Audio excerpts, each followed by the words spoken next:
Bienvenue dans le podcast Les Conversations Kwibuka.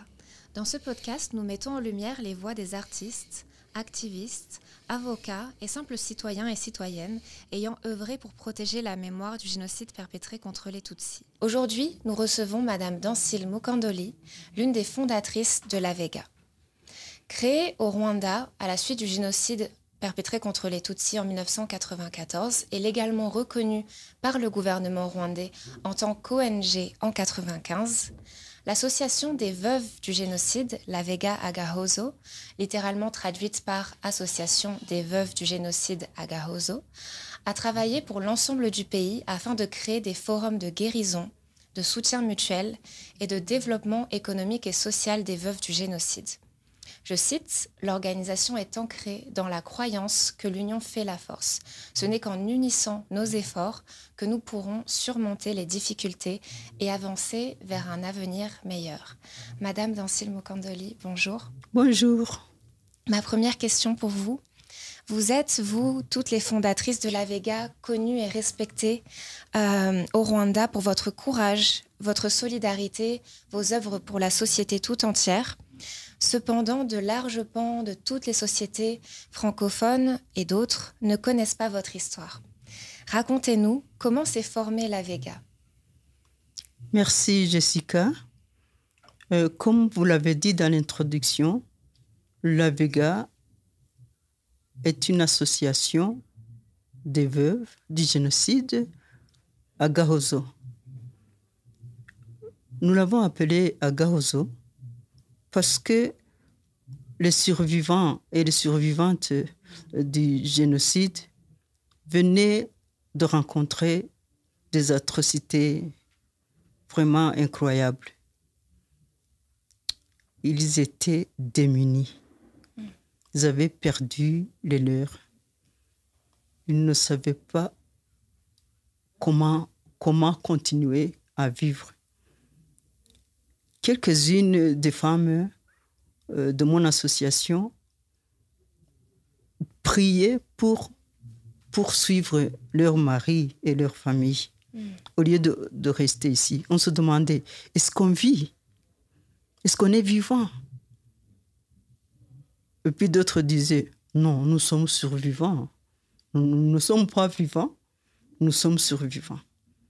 Alors comment concilier ces deux mots pour prouver que nous sommes vivants et que nous avons le droit de vivre? On disait ça parce qu'on avait perdu le droit de vivre il y a longtemps. Depuis 1959, on ne savait pas si on vit ou si on ne vit pas, mais on a lutté pour que le droit de vivre recommence dans notre pays. Et le nombre de survivants était des femmes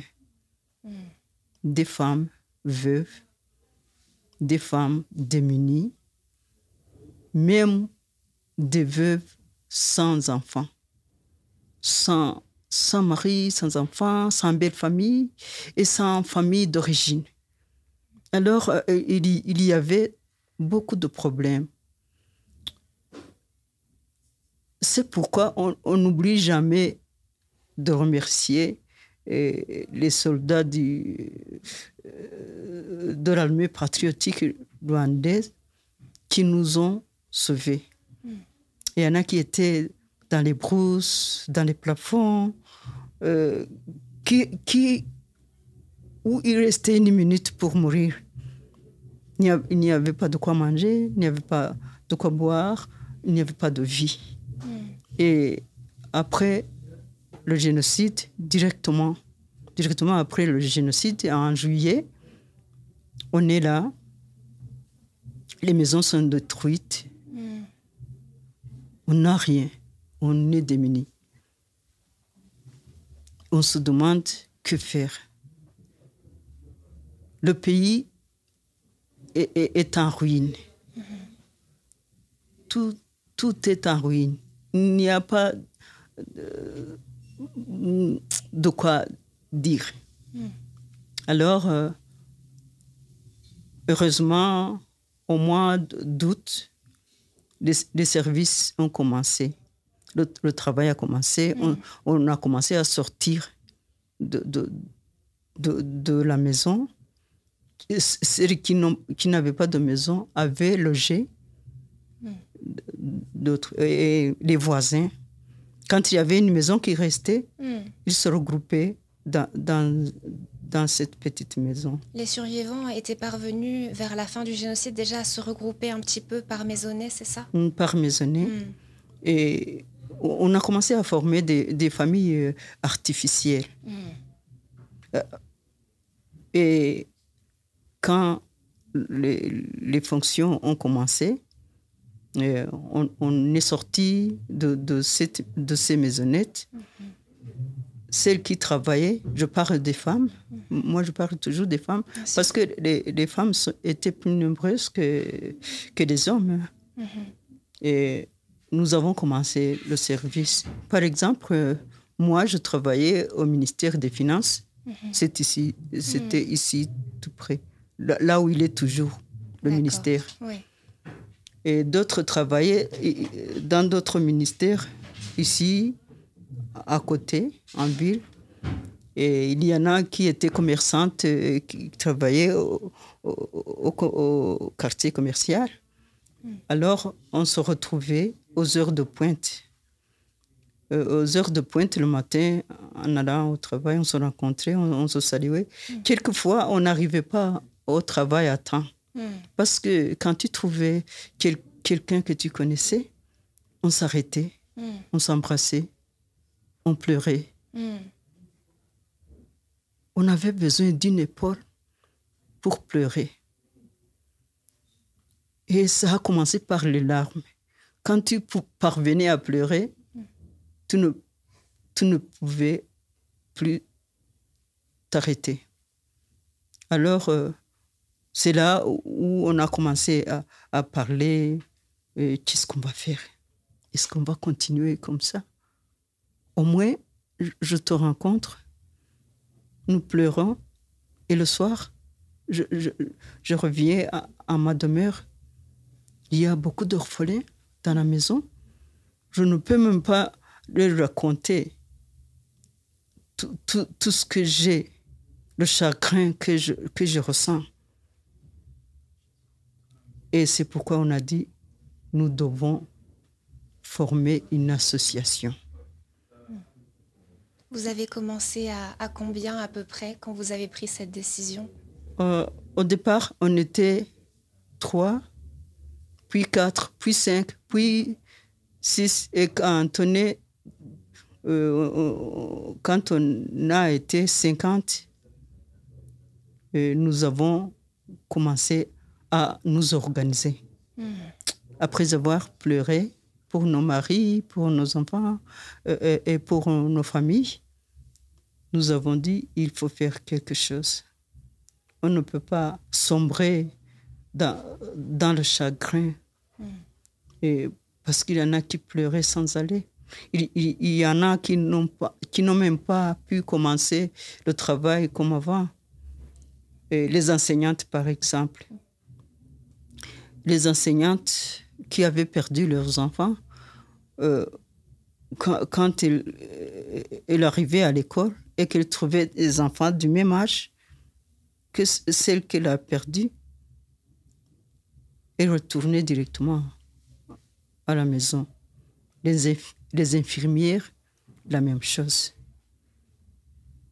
Alors, on leur donnait des conseils. On a commencé à donner des conseils sans savoir qu'il existe une technique de trauma counseling. On allait de maison en maison. On allait visiter ceux-là qui n'avaient pas repris les forces et on leur parlait, on leur donnait des exemples de mamans qui n'ont même pas un enfant, qui n'ont même pas de maison, alors qu'elles en avaient avant. Alors, elles se recueillaient quelques moments et puis elles disaient, moi aussi, je vais vous aider à conseiller d'autres. C'est comme ça que nous nous sommes associés et que nous avons partagé nos expériences. Et on a commencé à raconter son témoignage. Alors, on a pris un cahier où on notait les témoignages. Chacune disait son témoignage, on l'écrivait. Et on n'arrivait pas à terminer parce qu'on pleurait sans terminer. Mais avec ces témoignages, nous avons su qu'il y a des problèmes. Il y avait d'autres qui avaient des blessures physiques et qui étaient aux différents hôpitaux. Et alors, on a solidarisé, on cotisait, parce que nous, on travaillait. Mais au début, on n'avait pas de salaire. Le premier mois, il n'y avait pas de salaire. Bien sûr. Et on nous donnait de quoi manger. Mais le deuxième mois, il y a eu un salaire. Alors, nous avons cotisé pour aller voir les plus souffrants. On allait d'hôpital en hôpital pour visiter ces gens qui avaient des blessures, vraiment des blessures profondes. Imaginez un enfant qui a été coupé à la tête, qui n'a plus de parents, qui pleure, maman, papa. Alors, nous avons dit, nous devons être parents pour ces enfants-là. On les visitait à l'hôpital, on leur donnait à manger. Celles qui avaient des enfants allaient avec des enfants pour voir d'autres enfants qui avaient besoin d'affection.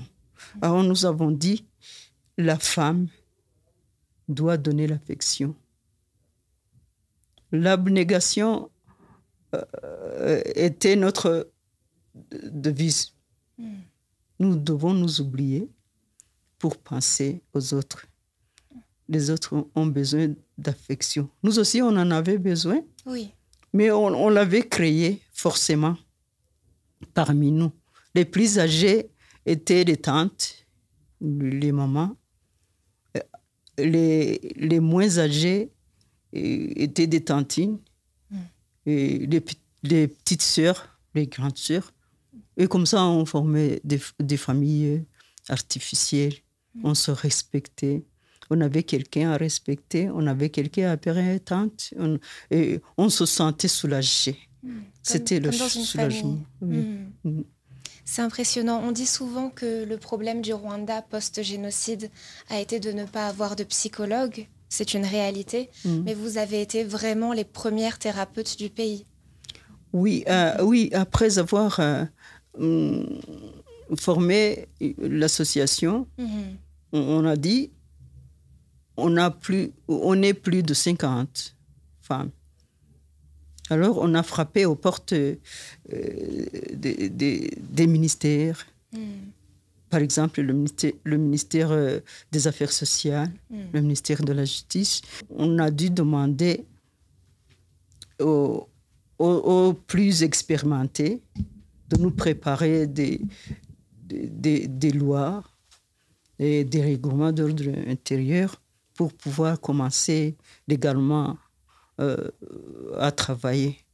Alors, parmi nous avons choisi, toi, tu es capable de ça, toi, tu es capable de ça, toi, tu es plus sociable, toi, tu peux donner quelques leçons.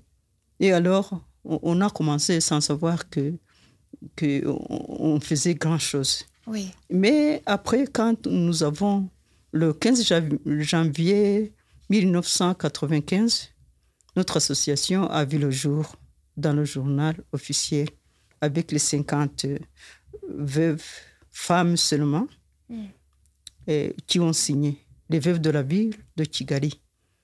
Alors comme ça, on avait le droit de travailler, le droit de faire le plaidoyer.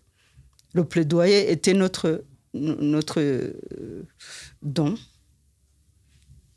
Et c'est comme ça qu'on a frappé à la porte des organisations non gouvernementales internationales. Il y avait par exemple Trocker, Oxfam, Save the Children pour les orphelins. Et on nous écoutait vraiment. On était respectés. Oui, ils ont respecté votre savoir. Curieusement, on était respectés. Et on demandait alors de l'aide.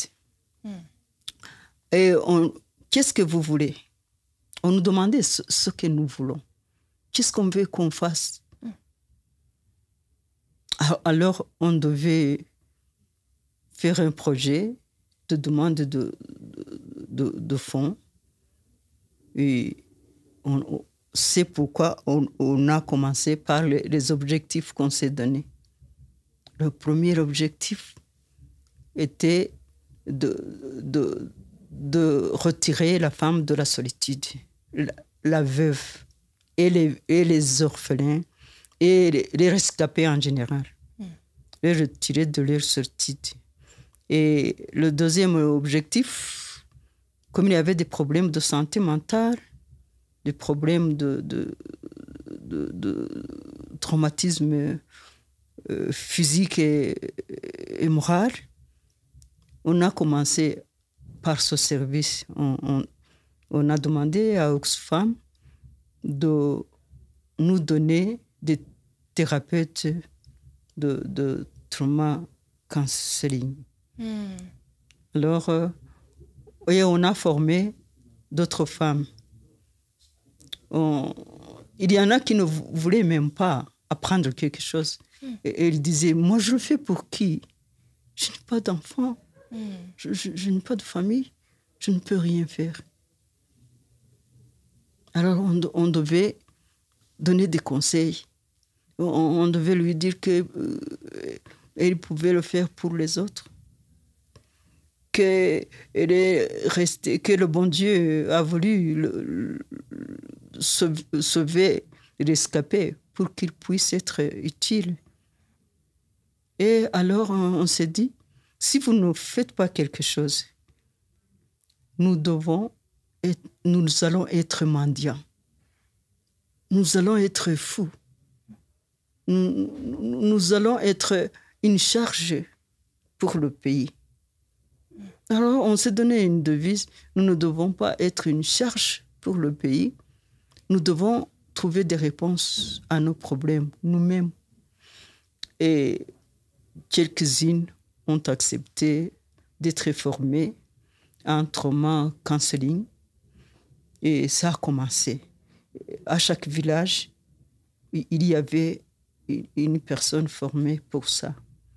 Et vous êtes sortis de Kigali pour aller travailler partout dans le pays. Oui, nous sommes sortis avec cet outil de pouvoir donner aux rescapés du génocide la raison de survivre, le goût à la vie.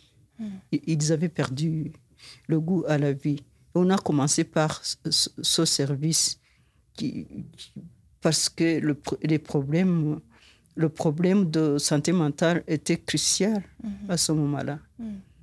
Et quand on est revenu à la vie, quand on a pris goût à la vie, on devait travailler. On avait des orphelins. Par exemple, moi, j'avais plus de 10 enfants dans ma petite maison. Et alors, ils étaient tout petits. Ils devaient commencer les études primaires. Il y en a... J'avais une petite fille qui avait une année à ce moment-là. Je devais lui donner l'affection. Malheureusement, je lui ai caché qu'elle était orpheline. Jusqu'à ce qu'elle l'a su des autres. Alors, on avait toute cette charge. En plus de votre propre deuil, oui. la charge d'une société entière d'enfants. C'était vraiment une chose difficile à croire, incroyable. Heureusement, les autorités de notre pays nous comprenaient. Parce qu'on avait préparé tout dans l'ordre. On leur présentait des projets, des recherches. On leur donnait le nombre. Et nous avons alors traversé tout le pays. Et nous avons fait le recensement. Et en 1996, le recensement, on avait terminé le recensement et il y avait 25 000 veufs et veuves dans tout le pays. À travers tout le pays, il y avait veuves du génocide. Et ce nombre de 25 000 était le nombre des adhérents. Il y en a qui n'ont même pas su, parce qu'il n'y avait pas de moyens de communication comme aujourd'hui. On devait aller à l'église, donner des communications, et après la prière, et il y en a qui n'atteignaient même pas l'église. Et on a dit, ce nombre est trop grand. Alors, nous sommes dit qu'on doit le révéler aux autorités. C'est pourquoi nous avons commencé par la femme comme nous. On est allé demander l'audience à Madame Jeannette Kagame, qui est très généreuse. Elle nous a été très généreuse. On l'appelle la marraine. Parce qu'elle nous a compris. Et après, nous lui avons raconté nos histoires. Elle a pleuré. Et puis après, elle a dit, nous ne devons pas vous entendre seulement. Je vais faire quelque chose. Il a appelé toutes les dames qui étaient dans le gouvernement et dans le Unity Club. Il a raconté tout. Il a dit, il y a des femmes que vous devez écouter. Comme on avait déjà le bureau où travailler.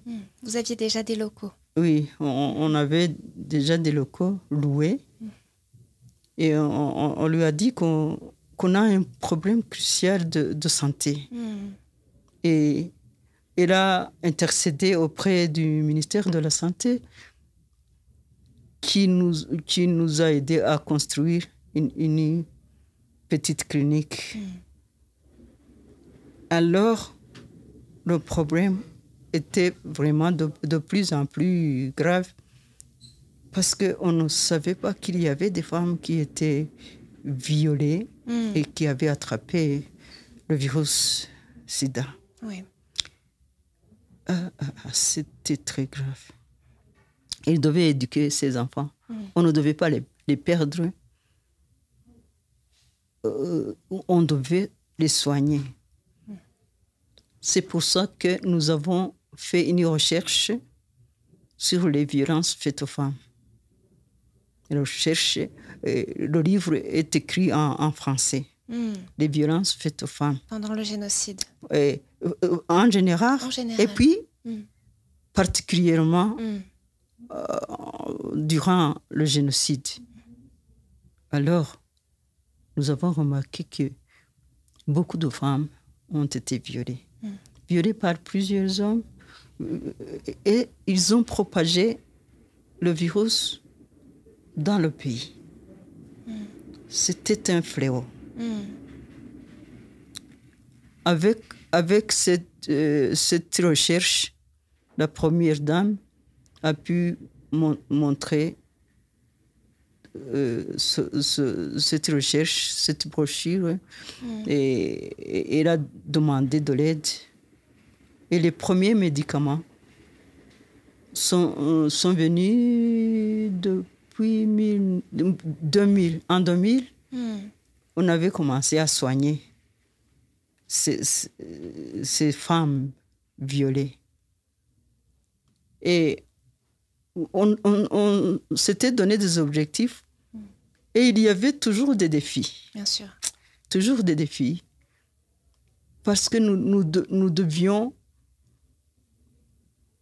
faire comme tous les habitants du Rwanda. Nous ne devions pas rester en arrière. On devait participer aux juridictions Gacaca. Nous étions témoins. Bien sûr. On devait faire quelque chose. Et les rescapés ne voulaient même pas fixer les yeux du génocidaire. C'était encore un service à demander de plus. Un de plus. Et nous avons formé des parajuristes. Par exemple, moi, je suis allée étudier le droit à mon âge pour pouvoir aider ces rescapés. À témoigner. Et alors, on a formé des parajuristes à chaque secteur au village. Il y avait des parajuristes, un parajuriste. Ils accompagnaient les témoins pour que et il y avait aussi un formé en trauma counseling qui devait être tout prêt au cas où. Parce qu'il y avait des cas de traumatisme partout. Alors on devait travailler comme on était des femmes à 1000 bras. Travailler à la maison, travailler au service pour pouvoir donner de quoi manger aux orphelins et puis aider le pays à la reconstruction. Elles ont été braves, très courageuses. On sait maintenant, avec le narratif du miracle rwandais, mais aussi avec le négationnisme qui nous heurte toujours beaucoup, que quelque part, nous avons collectivement perdu l'empathie de la communauté internationale. Très souvent, on entend oui, le génocide, c'était il y a 30 ans, vous ne pouvez pas passer à autre chose ? Ou alors, est-ce que vous ne pensez pas que vous instrumentalisez le sujet du génocide, à toujours parler du génocide ? C'est des choses qu'on entend très régulièrement, à l'étranger, bien sûr. Pour répondre à cela, expliquez-nous en quoi le génocide, c'est un crime qui impacte sur plusieurs années, mais aussi sur plusieurs générations. Et quels sont les challenges des femmes de la Vega encore aujourd'hui ? Oui, on ne peut pas comprendre le poids que nous portons, le poids qui vient des conséquences du génocide. Le génocide n'est pas un crime comme tous les autres. C'est un crime contre l'humanité, puisqu'il est allé au-delà de la croyance. Le génocide a pris des vies nombreuses. Plus d'1 million de la population rwandaise a été victime de ce crime. Comme c'est un crime qui ne doit pas qu'on ne doit pas prendre comme d'autres crimes, les mesures aussi seront spéciales. Et puisque c'est un crime contre l'humanité et que dans d'autres pays, il peut d'autres pays peuvent connaître ce crime aussi. Et alors, pourquoi ne pas solidariser pour éviter que ce crime reprenne? Alors, les négociationnistes n'ont pas de place dans l'humanité. Parce qu'il y a des témoignages, il y a des survivants, il y a même des mémoriaux où c'est écrit les noms. Alors, ça, il faut combattre pour la paix. On ne peut pas avoir la paix si on nie le génocide. Ceux qui le font savent que c'est un crime, pas comme les autres, mais ils le font quand même pour d'autres raisons. Je ne sais pas d'autres raisons qui les poussent à dire qu'il n'y a jamais eu de génocide. C'est nous qui avons connu l'ampleur du génocide, nous Rwandais, nous amis du Rwanda, qui comprennent, qui devons continuer à parler. On ne plus jamais le génocide. Si on dit plus jamais le génocide, on doit aussi croire que le génocide a eu lieu ici au Rwanda. Il a été commis plus affreux. Il a été commis par les Rwandais contre les Rwandais. Oui. Et c'est nous qui devons lutter pour que ça ne recommence plus. Alors, on doit briser le silence. On doit lutter pour la paix. On doit faire tout ce qui est possible pour que les gens sachent que le droit le plus important de la vie des hommes, qui est la vie, doit être respecté. Et qu'est-ce qu'on peut dire en quelques mots sur les challenges des femmes rescapées, les veuves du génocide, 30 ans après le génocide? 30 ans après le génocide, on voit le génocide comme si c'était hier. C'est pour vous montrer l'ampleur du génocide. Mais on doit continuer à progresser. On ne doit pas sombrer dans ses souvenirs. On ne doit pas oublier ce qui s'est passé. Mais on doit prendre des forces pour progresser et pour travailler avec les autres et pour retrouver la sécurité du pays et pour donner des exemples aux plus jeunes, des bons exemples aux plus jeunes. Oui. C'est un exemple de courage. Vous êtes vraiment le courage de la nation. C'est un équilibre tellement difficile que vous arrivez à bien nous expliquer. Ma dernière question pour vous est par rapport au mouvement féministe actuel. Nous savons que MeToo, par exemple, a pris de l'essor partout dans le monde. Les femmes prennent la parole, parlent de leurs expériences des violences faites contre les femmes. Au sein de chaque conflit, les activistes de la paix ont cette attention particulière pour le sort réservé aux femmes victimes, sachant que le viol comme arme de guerre a persisté partout dans le monde. Que souhaitez-vous dire aux nouvelles générations de féministes ? Aux nouvelles générations de féministes, je leur dis courage. La bravoure doit guider leurs actions. Et comme le mouvement féministe progresse et plus vite, pendant ce temps, nous devons aller avec les autres. Nous ne devons pas rester en arrière. Et les femmes peuvent le faire. Et elles doivent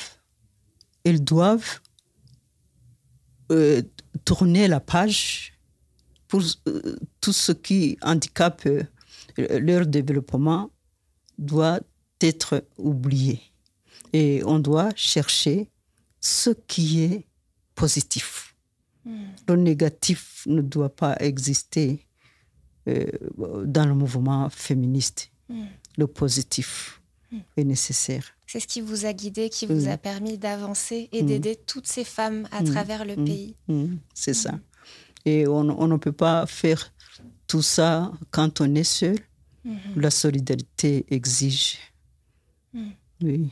Bien sûr. En parlant de solidarité, je pense qu'on peut aussi dire aux nouvelles générations de féministes qu'il est important de connaître vos luttes et de s'inspirer de vos luttes pour pouvoir regarder en avant. Oui, c'est ça. C'est ça.